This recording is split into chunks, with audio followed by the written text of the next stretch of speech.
जय राधे कृष्ण प्रिय दर्शकों, धन्य हैं प्रभु के वो भक्त जिन्हें उन परमेश्वर के चरणों में अहेतु की भक्ति अकारण प्रीति प्राप्त होती है। यह सच्ची कहानी है भगवान नाम के रसिक अनुभवी प्रेमी श्री श्री चैतन्य महाप्रभु जी की, जिन्होंने महामंत्र हरे कृष्ण कृष्ण कृष्ण हरे हरे, हरे राम राम राम हरे हरे को बढ़ावा दिया। इनके बारे में अधिकतर भक्त जानते होंगे, परंतु इस वीडियो के माध्यम से मैं आपको कुछ ऐसी अद्भुत अनोखी उनके जीवन की घटनाएं बताऊंगा जो हो सकता है आपने ना सुनी हो। इसलिए इस वीडियो को पूरा देखें, पूरा सुनें और शेयर भी करें। पश्चिमी बंगाल के नवद्वीप नामक ग्राम में श्री श्री चैतन्य महाप्रभु का जन्म हुआ था। इनके पिता का नाम था जगन्नाथ मिश्र और माता का नाम था सची देवी। ये भगवान श्री कृष्ण के अनन्य भक्त थे। इनके जीवन के अंतिम 6 वर्ष राधा भाव में व्यतीत हुए। उन दिनों इनके अंदर महाभाव के सारे लक्षण प्रकट हुए थे। जिस समय ये श्री कृष्ण के विरह में उन्मत्त होकर रोने और चीखने लगते थे, उस समय पत्थर का हृदय भी पिघल जाता था। इनके व्यक्तित्व का लोगों पर ऐसा विलक्षण प्रभाव पड़ा कि श्री वासुदेव सार्वभौम और प्रकाशानंद सरस्वती जैसे अद्वैत वेदांती भी इनके थोड़ी देर के संग से कृष्ण प्रेमी बन गए थे। यही नहीं, इनके विरोधी भी इनके भक्त बन गए और जगाई मदाई जैसे महान दुराचारी भी संत बन गए। कई बड़े बड़े सन्यासी भी इनके अनुयायी हो गए। इन्होंने कलिमल ग्रसित जीवों के उद्धार के लिए भगवान नाम के जप और कीर्तन को ही मुख्य और सरल उपाय माना है। भगवान श्री कृष्ण के नाम और गुणों का कीर्तन सर्वोपरि है। उनकी तुलना में और कोई साधन नहीं ठहर सकता। वह चित्त रूपी दर्पण को स्वच्छ कर देता है, संसार रूपी घोर दावानल को बुझा देता है, कल्याण रूपी कुमुद को अपने किरण जाल से विकसित करने वाला तथा आनंद के समुद्र को बढ़ा देने वाला चंद्रमा है। विद्या रूपणी वधु को जीवन देने वाला है, पद पद पर पूर्ण अमृत का आस्वादन कराने वाला तथा संपूर्ण आत्मा को शांति एवं आनंद की धारा में डुबो देने वाला है। परंतु मेरा दुर्भाग्य भी इतना प्रबल है कि आपके नाम स्मरण में मेरी रुचि, मेरी प्रीति ही नहीं है। श्री चैतन्य महाप्रभु जी कहते हैं, त्रादपे सुनीचेन तरोरिव सहसुड़ना अमानना मान देन कीर्तनीय सदा हरे। तिनके से भी अत्यंत छोटा, वृक्ष से भी अधिक सहनशील, स्वयं मान रहित किंतु दूसरों के लिए मानप्रद बनकर भगवान श्री हरि का नित्य निरंतर कीर्तन करना चाहिए। न धनम न जनम न सुंदरीम कविताम वा जागदीश कामये मम जन्मने जन्मनीश्वरे भवताद भक्ति हेतु की त्वये। हे जगदीश्वर, मुझे न धन बल चाहिए, न जनबल, न सुंदरी स्त्री और न कवित्व शक्ति अथवा सर्वज्ञत्व ही चाहिए। मेरी तो जन्म जन्मांतर में आप परमेश्वर के चरणों में अहेतु की भक्ति या कारण प्रीति बनी रही। प्रभु, वह दिन कब होगा जब तुम्हारा नाम लेने पर मेरे नेत्र निरंतर बहते हुए आंसुओं की धारा से सदा भीगे रहेंगे। मेरा कंठ गदगद हो जाने के कारण मेरे मुख से रुक रुक कर वाणी निकलेगी तथा मेरा शरीर रोमांच से व्याप्त हो जाएगा। अहो, श्री गोविंद के विरह में मेरा एक एक पल युग के समान बीत रहा है। नेत्रों में पावस ऋतु छा गई है, सारा संसार सूना हो गया है। श्री श्री चैतन्य महाप्रभु भगवान नाम के बड़े ही रसिक, अनुभवी और प्रेमी थे। उन्होंने बतलाया, हरे कृष्ण कृष्ण कृष्ण हरे हरे, हरे राम राम राम हरे हरे। यह महामंत्र सबसे अधिक लाभकारी और भगवत प्रेम को बढ़ाने वाला है। भगवान नाम का बिना श्रद्धा के उच्चारण करने से भी मनुष्य संसार के दुखों से छूटकर भगवान के परम धाम का अधिकारी बन जाता है। जी हाँ प्रिय भाई बहनों, ध्यान दीजिए, श्री श्री चैतन्य महाप्रभु ने भी स्वयं यह बात कही है कि भगवान नाम का बिना श्रद्धा के उच्चारण करने से भी मनुष्य संसार के दुखों से छूटकर भगवान के परम धाम का अधिकारी बन जाता है। अर्थात यदि आपका चित्त स्थिर नहीं है, फिर भी ये आप केवल अपने मुख से ही भगवान नाम का उच्चारण करते रहते हैं, चाहे आपका चित्त मन कहीं भी दौड़ रहा है, फिर भी आपको उसका फल अवश्य मिलेगा।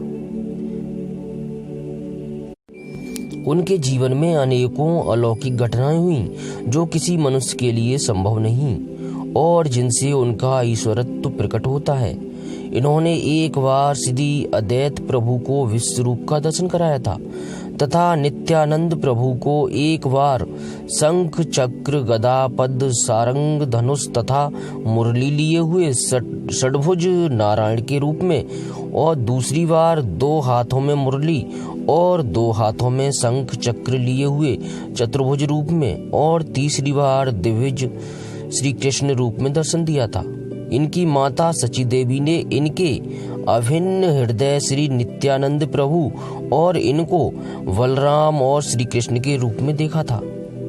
गोदावरी के तट पर राय रामानंद के सामने ये रसराज श्री कृष्ण और महाभाव श्री राधा के युगल रूप में प्रकट हुए, जिसे देखकर राय रामानंद अपने शरीर को नहीं संभाल सके और वह मूर्छित होकर गिर पड़े थे। अपने जीवन के शेष भाग में जब ये नीलाचल में रहते थे, एक बार ये बंद कमरे से बाहर निकल आए थे। उस समय इनके शरीर के जोड़ खुल गए, जिससे इनके अवयव बहुत लंबे हो गए। एक दिन इनके अवयव कछुए के अवयवों की भांति सिकुड़ गए और ये मिट्टी के लोधे के समान पृथ्वी पर पड़े रहे। इसके अतिरिक्त इन्होंने कई साधारण चमत्कार भी दिखलाए। उदाहरणतः श्री चैतन्य चरितामृत भी लिखा। श्री चैतन्य चरितामृत में लिखा हुआ है कि इन्होंने कई कोड़ियों और अन्य असाध्य रोगों से पीड़ित रोगियों को रोग मुक्त कर दिया था। दक्षिण में जब ये अपने भक्त नरहरि सरकार ठाकुर के गांव श्रीखंड में पहुंचे, तब नित्यानंद प्रभु को मधु की आवश्यकता हुई। इन्होंने उस समय एक सरोवर के जल को शहद के रूप में ही परिवर्तित कर दिया, जिससे आज तक वह तालाब मधु पुष्करणी के नाम से विख्यात है। इनके उपदेशों और चरित्रों का प्रभाव आज भी लोगों पर खूब है। श्री चैतन्य महाप्रभु के प्रधान अनुयायियों के नाम हैं श्री नित्यानंद प्रभु, श्री अद्वैत प्रभु, राय रामानंद, श्री रूप गोस्वामी, श्री सनातन गोस्वामी, रघुनाथ भट्ट, श्री जी गोस्वामी, गोपाल भट्ट, रघुनाथ दास, हरिदास साधु और नरहरि सरकार ठाकुर।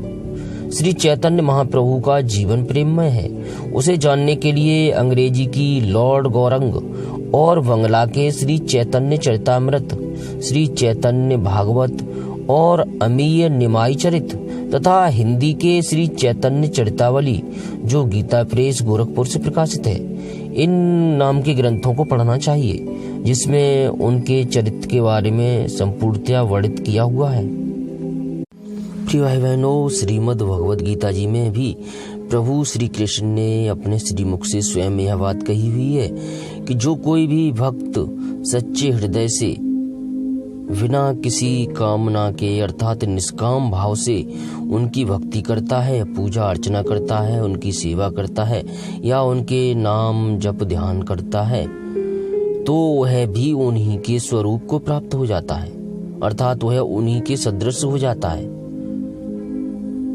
तो आपसे मेरी फिर से विनम्र विनती यही है, हाथ जोड़कर विनम्र विनती करता हूँ कि इस वीडियो को अधिक से अधिक तो शेयर कीजिए, लाइक कीजिए, और जो महामंत्र मैं पहले भी बताता आया हूँ, कली संतड़ उपनिषद में भी आया हुआ है, श्री श्री चैतन्य महाप्रभु ने भी बताया है और सब लोग इसी का दृष्टांत देते हैं कि यह एक ऐसा महामंत्र है जो कलयुग में बिना किसी शुद्धि के, बिना किसी भाव के भी यदि आप जपते हैं तब भी यह अपना पूरा प्रभाव दिखाता है और आपके सारे पाप को नष्ट कर देता है। परंतु एक बात तो हमेशा याद रखिएगा कि नाम के सहारे कभी भी पाप मत कीजिएगा, ये सोच करके कि चलो अभी पाप कर लेते हैं या अभी गलत कार्य कर लेते हैं या भोग विलास कर लेते हैं, उसके पश्चात भगवान नाम ले लेंगे। नहीं, तो यह कोई प्रभाव नहीं दिखाएगा, क्योंकि इसको आपको पहले से ही पता है आपको इस बात को, फिर भी आप वह कार्य करने जा रहे हैं। यदि अज्ञानतावश ऐसा होता है तब तो यह कार्य करेगा, पूरा ही करेगा। इसलिए आपसे मेरी विनम्र विनती है कि ऐसा कदापि ना करें।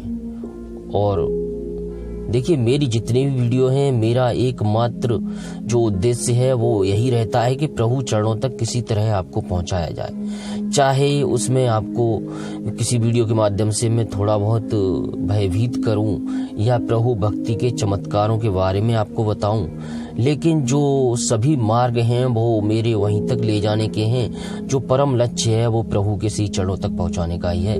तो मैं आपसे विनती करता हूं कि इसमें मेरी सहायता कीजिए। प्लीज प्लीज प्लीज कृपया वीडियो को अधिक से अधिक शेयर भी कीजिए, और अपने जो साथ के मिलने जुलने वाले हैं, घर वाले हैं, उन सबको भी इस महामंत्र की प्रेरणा दीजिए, जिससे उनका भी कल्याण हो सके। अगले किसी वीडियो में सच्ची कहानी के साथ में फिर से आपके लिए, आपका मन लुभाने के लिए, भक्ति भाव को प्रगाढ़ करने के लिए, ईश्वर में ध्यान लगाने के लिए फिर से उपस्थित रहूंगा। तब तक के लिए किसी भी प्रकार की त्रुटि के लिए आपसे और प्रभु से क्षमा चाहता हूँ।